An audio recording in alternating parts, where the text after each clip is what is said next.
واش عمرك تخيلتي عالم فيه الثقه ديال الناس تقدر تعطي قوه خارقه؟ غير في هذا الانمي، ماشي العضلات ماشي السحر، الثقه هي كل شيء. كنقدم لكم اليوم واحد من اقوى واغرب الانميات ديال الموسم، توبي ايرو اكس. انمي غريب مجنون ومختلف على اي حاجه شفتوها قبل.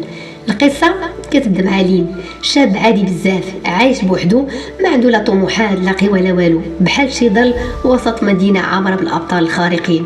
في النهار اللي كان غيطيح فيه، باش كان جالس فوق السطح كيشوف السما وكيتامل الفشل ديالو، كيوقع عليه لقاء اللي غادي يبدل حياته كامله.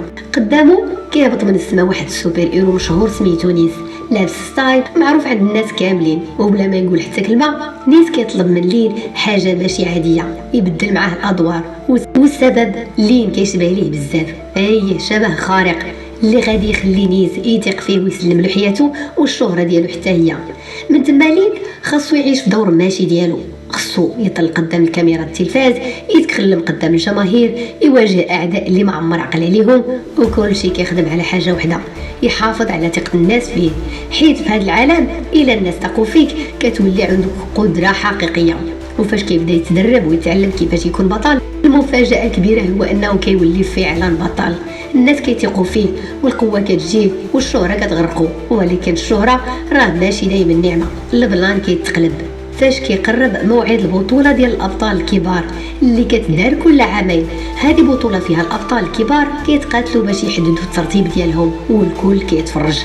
المصيبه هي لين ما عنده اختيار، خاصو يدخل ويتقاتل مع اكس، اقوى بطل في العالم، واحد البروفايل غامض، طلع ليه المركز الاول غير بالمسا وحده، والناس كيعبدوه بحال شي اله.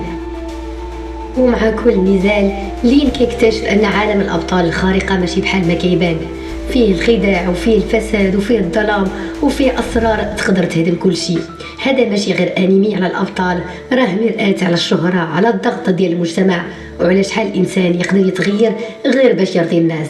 هذا الانمي والاحداث ديالو كتشدك من اول دقيقه لاخر ثانيه.